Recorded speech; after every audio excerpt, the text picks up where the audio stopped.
오늘 본문의 말씀은 고린도전서 13장입니다. 사랑은 언제든지 떨어지지 아니하나 예언도 패하고 방언도 그치고 지식도 패하나 우리가 부분적으로 알고 부분적으로 예언하나 온전한 것이 올 때에는 부분적으로 하던 것이 패하게 될 것이라.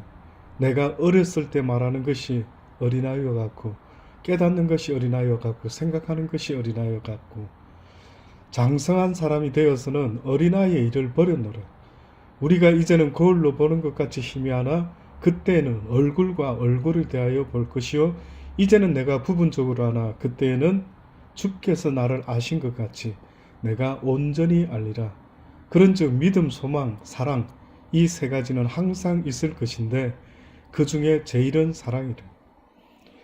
고린도전서 13장은 사랑장이라고 이야기를 합니다. 여기서 말하는 사랑이라는 단어는요, 우리가 잘 아는 것처럼 아가페의 사랑, 곧 하나님이 우리에게 베푸시는 무조건적인 사랑이라고 이야기를 합니다. 사실은 무조건적인 사랑이 아닙니다. 하나님께서는 지금도요, 우리가 하나님을 사랑할 때에 마음과 목숨과 힘과 뜻을 다하여 주 너의 하나님을 사랑하라라고 말씀하고 있습니다. 일방통행적인 사랑을 말하는 게 아닙니다. 나는 사랑할 테니 너는 나를 사랑하지 않아도 된다라고 하는 그런 무조건적인 사랑이 아니라 내가 너희를 이처럼 사랑한 것처럼 너희도 나를 그렇게 사랑해야 된다라고 말씀하고 있는 것입니다. 사랑이 무엇입니까? 여러분은 이 세상을 지금까지 살아오시면서 혹시 사랑이라고 하는 것이 무엇이다라고 스스로 정의를 내리고 살아가고 있으십니까? 작가 주창윤 씨라고 하는 분이 쓴 책 가운데요, 사랑이란 무엇인가 라고 하는 제목의 책이 있었습니다. 이 책의 내용에 보면 이런 말이 있습니다. 우리는 사랑이 뭔지 모른 채 사랑을 한다고 하면서 산다. 사실은 우리 모두 정서상 불안하고 허기 속에 살아간다. 사랑의 의미도 모른 채 말이다. 사랑은 마치 시시때때로 찾아오는 감기처럼 한순간에 찾아왔다 지나가는 감정이고 언제든 어디서든 발생과 사라짐을 반복하는 바람같이 가벼운 존재이다. 그래서 사랑을 믿지 않고 어느 날 문득 찾아온 감정의 흔들림 앞에서 말한다. 이 또한 지나가리라 하면서. 그렇습니다. 도대체 사랑이 무엇인가? 그냥 잠시 왔다가 지나가는 그러한 감기와 같이 사랑이란 그런 것이다라고 이 작가 주창윤 씨는 말하고 있습니다. 그러나 성경은 절대 그렇게 말하지 않습니다. 성경에서 말하는 사랑은요, 내가 나를 사랑하는 것을 사랑이라 말하지 않고 하나님을 사랑하는 것, 그 사랑으로 내 이웃을 내 몸과 같이 사랑하는 것, 이것이 사랑이다라고 말씀하고 있습니다. 많은 사람들은 사랑을 받는 것이라고 생각하고 있지만 그래서 나는 사랑받기 위해 태어난 사람이다라고 찬양을 하고 있지만요. 실질적으로 성경적인 이야기는 내가 사랑을 받기 위해 이 땅에 태어난 것이라고 말하기보다 사랑하기 위하여 이 땅에 태어났다라고 말하는 것이 더 정확합니다. 오늘 이 본문의 고린도전서에서 바울이 그 어떠한 믿음도 소망도 사랑도 다 중요하지만 그러나 가장 중요한 것은 바로 사랑이다라고 그렇게 말씀하고 있죠. 고린도 교회에 많은 하나님의 은혜가 임해서 각종 은사가 나타났더랬습니다.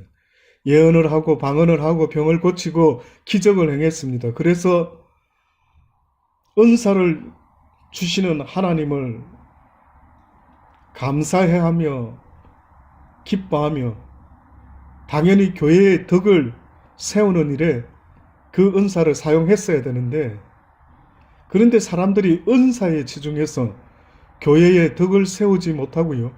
자신의 모습을 나타내고 또한 교만하고 또한 은사를 받지 못한 사람을 무시하는 이런 일들이 생겨났다고 합니다. 그래서 고린도 교회 내에 분파가 생겨나고 영적인 혼란이 다가왔었더랬습니다. 그래서 사도 바울이 그들에게 간곡히 편지를 보내면서 은사를 사용할 때 사랑의 원리에 기초해서 은사를 사용하라라고 권면하고 있는 것입니다. 예수님의 사랑으로 충만하지 아니하면 우리에게 주신 그 어떠한 은사도요, 그 의미를 찾기가 힘든 것입니다. 그 어떠한 유익도 누구에게 줄 수가 없다라고 성경은 말하고 있는 것입니다. 믿음, 소망, 사랑 이 가운데 항상 있을 것인데 그 중에 제일이 사랑이라고 했던 것 중에 또 다른 이유가 있다면요. 믿음이나 소망은 이 땅에 있다가 하늘나라에 가서는 아마 없어질 것입니다. 그러나 이 땅에서부터 그 나라에 갔어도 영원한 하나님의 나라에서 영생으로 살아갈 때에도 있어야 될 것이 있다면 그것은 바로 사랑이다라고 말씀하고 있는 것입니다. 마태복음 11장 28절로 보면은 수고하고 무거운 짐진 자들아 다 내게로 오라. 내가 너희를 쉬게 하리라. 나는 마음이 온유하고 겸손하니 나의 멍에를 메고 내게 배우라. 그러면 너희 마음이 힘을 얻을 것이니 이는 내 멍에는 쉽고 내 짐은 가벼움이라 하시니라. 왜 우리가 수고하고 무거운 짐을 지고 있습니까? 죄의 짐을 말하고 있는 겁니다.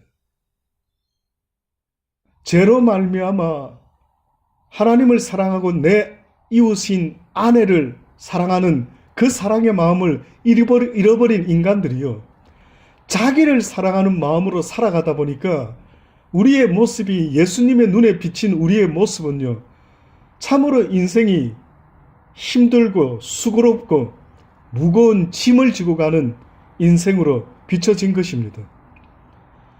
예수님의 멍에와 십자가, 어떻게 보면은 우리가 먹고 살아가는 그 수고하고 무거운 짐보다도 훨씬 더 힘들 것 같은데, 근데 뜻밖에도 나는 마음이 온유하고 겸손하니 나의 멍에를 메고 내게 배우라. 그러면 너희의 마음이 힘을 얻으리니 이는 내 멍에는 쉽고 내 짐은 가볍다. 어떻게 예수님의 짐이 가벼울 수가 있겠습니까? 우리를 사랑하는 그 마음 때문입니다. 우리를 사랑하는 그 마음이 있기 때문에 비록 예수님께서 온 인류의 죄악을 위하여 십자가를 지시고 골고다의 언덕길을 피를 흘리며 쓰러지며 걸어 올라가셨지만 내 짐이 가볍다라는, 내 짐이 멍에가 쉽다라고 말씀하고 있는 겁니다. 결국은 우리의 삶 가운데 사랑이라는 것이 빠져버리면은요, 모든 인생의 짐이 이루 말할 수 없을 정도로 무거운 것입니다.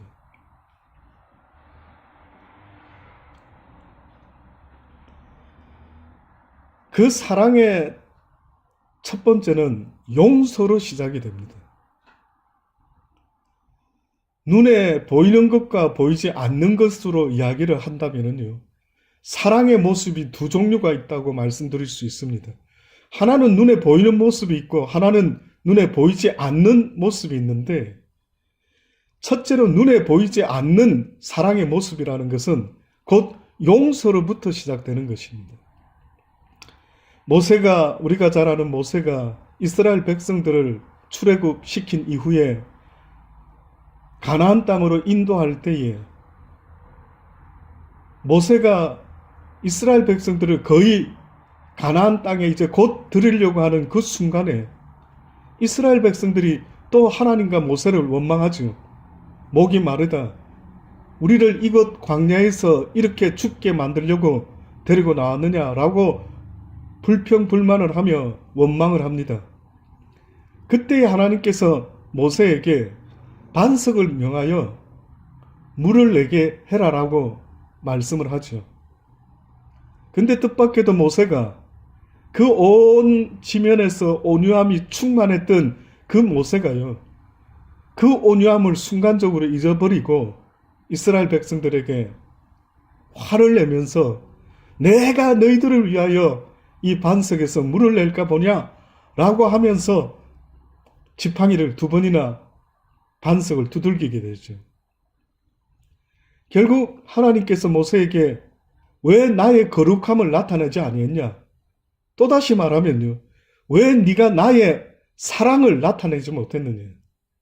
내가 너에게 원하는 것은 이스라엘 백성들이 아무리 불평하고 불만하고 나를 원망하고 할지라도 내가 그들에게 가르쳐주고 싶은 것은 혼내고 야단치는 그러한 옳고 그름의 이야기를 가르쳐주려고 하는 것이 아니라, 그럼에도 불구하고 하나님의 거룩하심을, 나 여호와의 사랑을 그들에게 알려주려고 했는데 네가 어찌하여 나의 뜻을 알지 못하고 그들에게 분노했느냐? 결국은 모세는 가나안 땅에 들어가지를 못하고 말았습니다.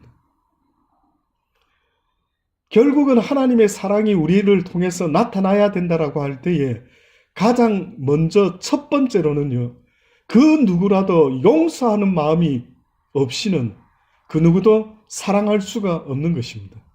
그래서 마태복음 18장 21절에 보면 그때 베드로가 나와서 가로되 주여 형제가 내게 죄를 범하면 몇 번이나 용서하여 주리까? 7번 하리이까? 그때 예수님이 말씀합니다. 7번 뿐만이 아니라 70번씩 7번이라도 해야 된대. 형제가 죄를 범해서 도무지 사랑할 수 없는 그 자를, 도무지 용서할 수 없을 것 같은 그 자를 용서하라는 것입니다. 또다시 말하면 용서에서 끝이 나는 것이 아니라 사랑해라고 하는 것입니다. 너희가 마땅히 사랑할 만한 사람을 사랑하는 것은 하나님을 알지 못하는 이방인들도 사랑한다.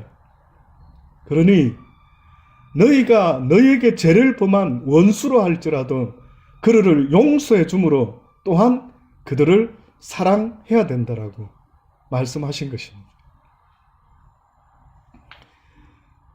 보이지 않는 사랑의 시작이 이렇게 용서로부터 시작된다면요, 보이는 사랑이 있다면 그것은 나누는 것입니다. 받는 자가 복된 것이 아니라 주는 자가 복되다라고 성경이 말씀하고 있는 것입니다. 사랑받기 위해 태어났다라는 말은 틀렸습니다. 사랑하기 위해서 태어났던 것입니다. 한국의 한동대학인가요? 그 대학교에서 그런 이야기를 한다고 하더라고요. 학교에 학훈이 그랬는지 몰라도요, 배워서 남주자라는 겁니다. 배워서 남주자라는 겁니다. 하나님은 지금도 우리가 어디 가서 교회 다니는 사람이라, 그리스도인이라, 목사라, 선교사라 뭐라고 말하기 전에요, 그리스도인의 모습, 곧 하나님의 사랑을 나타내는 통로가 되어야 된다라는 것을요, 계속해서 말씀하고 있는 것입니다. 요즘은 계속 몇 주 동안 하나님의 이 사랑에 대해서 계속 말씀을 전하고 있습니다. 사랑을 만들어내는 것이 얼마나 중요한지 모릅니다. 설교를 잘하는 것보다, 구제를 잘하는 것보다, 선교 일을 잘하는 것보다 더 중요한 일이 있다면 그것은 나의 삶을 통해서 사랑이 나타나야만 됩니다. 어떤 사람들은요, 늘 옳고 그름을 따집니다. 어떻게 나한테 이럴 수가 있는가? 어떻게 저런 일이 있을 수 있는가라고 하면서요, 사람을 사랑하지 못할 이유를 찾는 이들도 있더라고요. 저희 아이들을 키우면서도 우리 아이들이 혹시나 누군가를 오해하며 미워하는 이야기, 오해가 아니라 사실이 그렇다 할지라도 저는 우리 아이들에게 말하죠. 뭔가 그렇게 그 사람이 할 수밖에 없는 이유가 있지 않았겠느냐. 사람을 미워해서는 안 된대. 하나님이 우리에게 요구하는 것은 사람을 사랑하라고 말씀하시지 사람을 미워할 이유를 찾아라고 하신 적이 없다라고 이야기를 합니다. 사랑하는 여러분, 여러분의 삶 가운데 사랑을 만들어내고 있는지를 스스로 돌아보기를 바랍니다. 내가 하나님을 믿노라라고 하는 것은, 하나님을 사랑한다라고 하는 것은 내 삶을 통하여 하나님의 사랑을 나타내고 있는지를 돌아봐야 되는 것입니다. 조화가 요즘은 얼마나 잘 만들어지는지, 진짜 꽃인지 나쁜 꽃인지 가짜 꽃인지 알 수가 없죠. 그런데 확인할 수 있는 방법은요, 그 조화에서 꽃의 향기가 나는지를 맡아보는 것입니다. 겉으로는 교회 다니고, 겉으로는 목사고, 장로고, 집사고, 권사고, 선교사고, 어떤 기독교인의 직분을 갖다 붙였다 할지라도 그 사람의 삶 속에서, 그 사람의 말 속에서, 그 사람의 표정 속에서 그리스도의 향기가, 하나님의 따뜻함이, 온유함이, 부드러움이 나타나지 않는다면 가짜 그리스도인이라고 세상 사람들이 말할 수 있을 겁니다. 세상을 떠나기까지 30여 권의 아주 은혜로운 책을 써서 남긴 헨리 나우엔 교수라는 분이 계셨습니다. 이분이 예일대학교와 하버드대학에서 상담학 교수로 섬겼던 분인데, 본인이 세상 사람으로 말하면 가장 명예로운 자리에 정상에 섰을 때 주님 앞에서 자신을 돌아보는 기회가 생기게 됩니다. 자기는 모든 것을 다 가지고 누리고 있는데 정작 예수님이 섬겼던 가난하고 불쌍하고 소외된 사람들을 돌아보지 못한 것을 그가 깨닫게 되면서 예일대학 교수로 있을 때에 교수직을 내려놓고 남미 페루에 내려가서 빈민가에서 2년 동안 그 빈민들을 섬기게 됩니다. 근데 그가 그의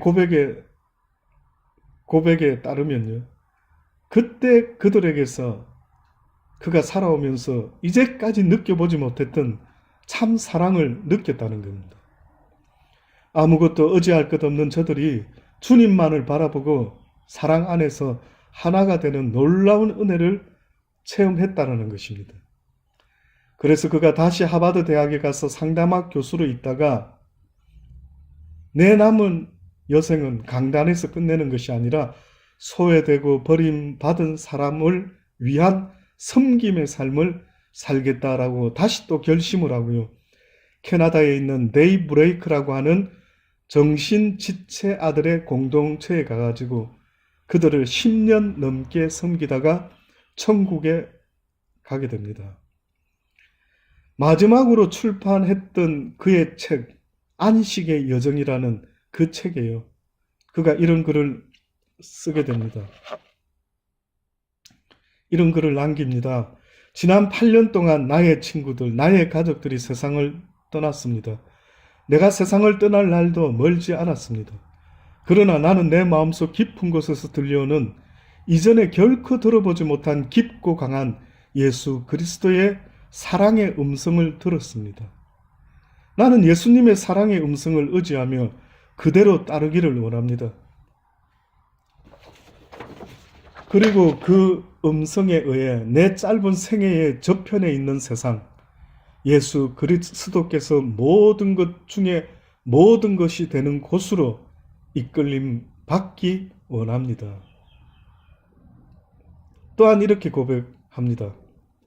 내가 이곳에서 장애 아들을 돌보는 동안에 그 아이들은 내 명성, 내 지식, 내 인기에는 아무런 관심도 없습니다.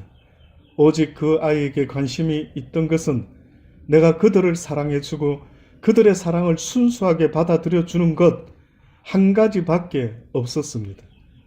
나는 이들을 통해서 예수 그리스도의 사랑을 새롭게 체험한 굉장한 삶을 살았습니다. 이것이 바로 헨리 라우엔 교수님의 마지막 책에서의 마지막 고백이었습니다. 사랑하는 여러분, 여러분의 전체 삶 가운데 과연 이런 사랑을 경험하지 못하고 이런 하나님의 사랑을 나타내지 못하고 살아가게 된다면요. 그래서 그렇게 끝나버리고 마는 인생이 된다면요. 아마 틀림없이 하나님이 물어보실 것입니다. 내가 너에게 준 이 생명을 가지고 내가 너에게 이 사랑을 가르쳐 주었건만 내가 세상을 이처럼 사랑해서 사랑받을 자격도 없는 너희 죄인 되었을 때에 내가 내 아들 예수 그리스도를 이 땅에 보내어 내가 너희들을 얼마나 사랑했는지를 십자가에 달린 내 아들을 통하여 내가 너희들에 대한 사랑을 확증해 보여주었건만 너희들은 나에게 무엇을 배웠고 또한 어떻게 행하며 살았느냐라고 물어보시지 않겠습니까? 사랑하는 여러분, 지금이라도 내 삶 속에 사랑이 있는지, 과연 내가 사랑을 위해서 얼마나 애쓰고 노력하며 하나님의 그 사랑이 나를 통해 나타나기를 얼마나 간절히 갈망하며 애를 썼는지를요. 지금이라도 시간이 있을 때 돌아보고 그 사랑을 위해 오늘도 살아갈 수 있게 되는 귀한 삶이 되기를 간절히 주의 이름으로 축원합니다.